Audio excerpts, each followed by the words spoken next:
ధ్యానం వల్ల విద్యార్థులు చదువులో రాణిస్తారు. వ్యాపారులు, ఉద్యోగులు పనిలో సమర్థులవుతారు. గృహిణులు మానసిక ఒత్తిడి, ఆదుర్దా పోగొట్టుకొని కుటుంబ సంబంధాలలో సమర్థత, సంతోషం పొందుతారు.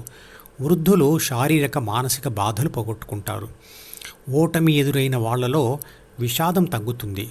మరియు చివరి దశలో ఆత్మానుభవం పొందిన వారికి శాశ్వత శాంతి, ఆనందాలు కలుగుతాయి అని తెలిసిన వారు కొందరు ధ్యానం మొదలు పెడతారు.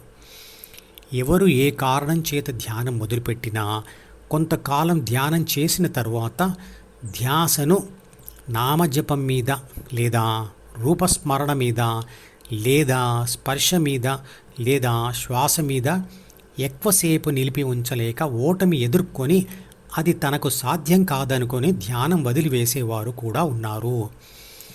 దానికి కారణాలు: 1. పద్ధతిలో లోపం కావచ్చు, లేదా 2. క్రమబద్ధత లేకపోవడం కావచ్చు. క్రమబద్ధత అంటే ధ్యాన దశలను వరుస క్రమంలో చేయకపోవడం. 3. ప్రతి దశకు ఇవ్వవలసినంత సమయం ఇవ్వకపోవడం వల్ల కావచ్చు. లేదా 4. ఫలితం కోసం ఆదుర్దాతో ఎదురుచూడడం కావచ్చు. అంటే సంపూర్ణ ధ్యాసను లక్ష్యం మీద పెట్టకపోవడం కావచ్చు. ఫలితం త్వరగా రావాలనే ఆదుర్దాతో కొన్ని దశలను వదిలివేయడం ఎలా ఉంటుందంటే, త్వరగా చదువు పూర్తి కావాలని పిల్లవాడిని మొదటి 2 తరగతులు వదిలేసి నేరుగా 3వ క్లాసులో చేర్పించినట్లుగా ఉంటుంది. అందువలన ఆ పిల్లవాడు అంతకుముందు నేర్చుకోవలసిన విషయాలు కోల్పోతాడు. మరియు కొత్తగా నేర్చుకునే విషయాల మీద పట్టురాదు.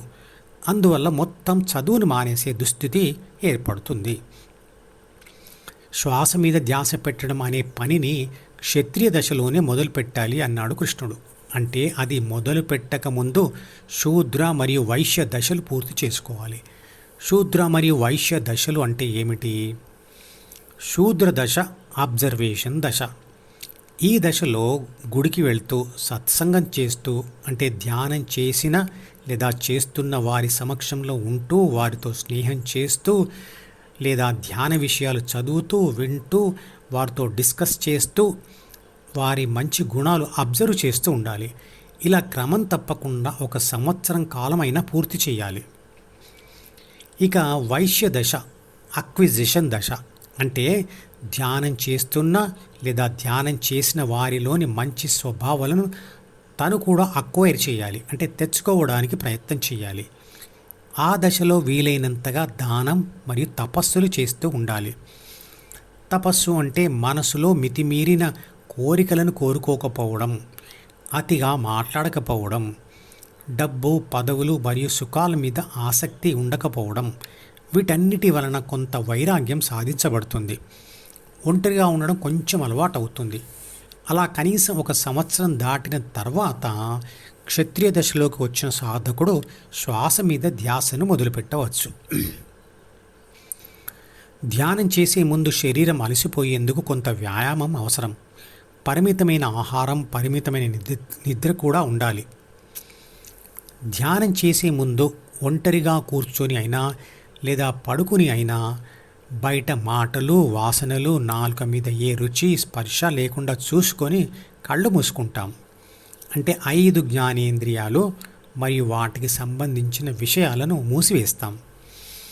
కానీ అలా 5 జ్ఞానేంద్రియాలు మూసివేయగానే అప్పుడు ద్వితీయ మనసులోని డి, అంటే ప్రాపంచిక విషయాలు మరియు కోరికలు కలిసిన జ్ఞాపకాల పుస్తకంను ఏబీసీనే తెరుస్తుంది. జ్ఞాపకాలను చదువుతుంది. జ్ఞానేంద్రియాలను మూసివేసినట్లుగా భౌతికంగా జ్ఞాపకాల పుస్తకమును మూసివేయలేం కదా. అప్పుడే అసలైన యుద్ధం మొదలవుతుంది. ప్రాపంచిక ఆత్మ అంటే ఏబీసీ తనకు అలవాటు లేని శ్వాస మీద ధ్యాస పెట్టడంను ఇష్టపడక తనకు ఎన్నో సంవత్సరాల నుంచి తీవ్రంగా అలవాటైన డి అనే పుస్తకమును చదవడం మొదలుపెడుతుంది. అలవాటు అనేది శత్రువుగా ఉంటుంది మరియు మిత్రుడుగా ఉంటుంది కూడా. చెడును అలవాటు చేసుకుంటే అది మీకు శత్రువు అవుతుంది, మంచిని అలవాటు చేసుకుంటే అది మీకు మిత్రుడవుతుంది.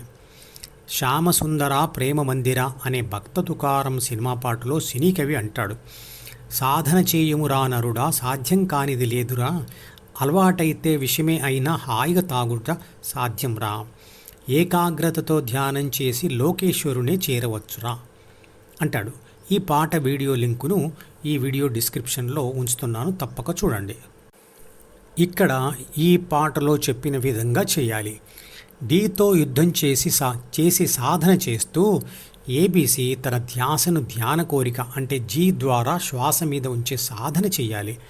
అప్పుడు పాత అలవాటు పోయి ఈ కొత్త అలవాటు అవుతుంది.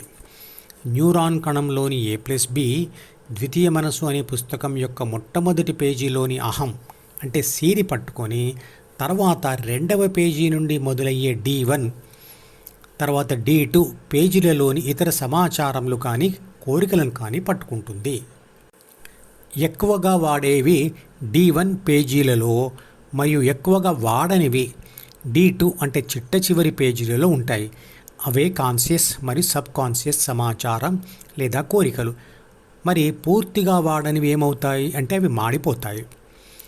ఏబీసీకి DEF బాగా అలవాటైన దారి. ధ్యానం చేయాలనుకొని ఏబీసీ GH దారిలోకి వెళ్ళిన కొద్దిసేపటికి అలవాటుగా మళ్ళీ అది DEF దారిలోకి వస్తుంది.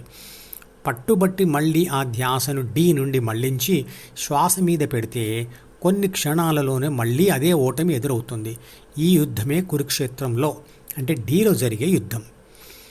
మీరు అలుపెరుగని యోధుడులా సాధన చేస్తే తప్ప ఈ యుద్ధంలో గెలవలేరు. ప్రతిరోజు ఒక అరగంట సేపు ఈ ధ్యానం చేయడం వలన మీరు పోగొట్టుకునే సంపద లేదు, వచ్చే కష్టాలు లేవు. ఈ యుద్ధంలో మీకు ఇవ్వబడిన ఆయుధాలు 2. 1 ప్రపంచం పట్ల వైరాగ్యం, 2 అలుపెరుగని అభ్యాసం. ఇవి భగవద్గీతలో కృష్ణుడు చెప్పిన మాటలే అయినా నేను కూడా సాధన చేసి తెలుసుకున్నవే. ఈ విధంగా ధ్యానం చేస్తూ ఉంటే మీ ధ్యాన సమాచారమును మదించి ధ్యాన సూచనలు తయారు చేసి ఇచ్చే విశ్లేషణ శక్తియే అంటే బుద్ధియే మీకు గురువు అవుతుంది. ఈ యుద్ధంలో ఓడిపోయి ధ్యానం వదిలేస్తే అలా ఓడిపోయిన కోట్ల మందిలో కలిసిపోతారు. గెలిస్తే కృష్ణుడే అవుతారు. మధుపదం యూట్యూబ్ ఛానల్లోని ప్రతి వీడియోకి ఒక నెంబర్ ఇవ్వబడింది. 1వ నంబర్ వీడియో నుండి మొదలుపెట్టి వరుసగా చివరి వీడియో వరకు చూస్తేనే ఆత్మశాస్త్రం సంపూర్ణంగా అర్థమవుతుంది. ఈ వీడియో డిస్క్రిప్షన్లో ఉంచిన మధుపదం ప్లేలిస్ట్ లింక్ ద్వారా అన్ని వీడియోలు వరుసగా చూడవచ్చు.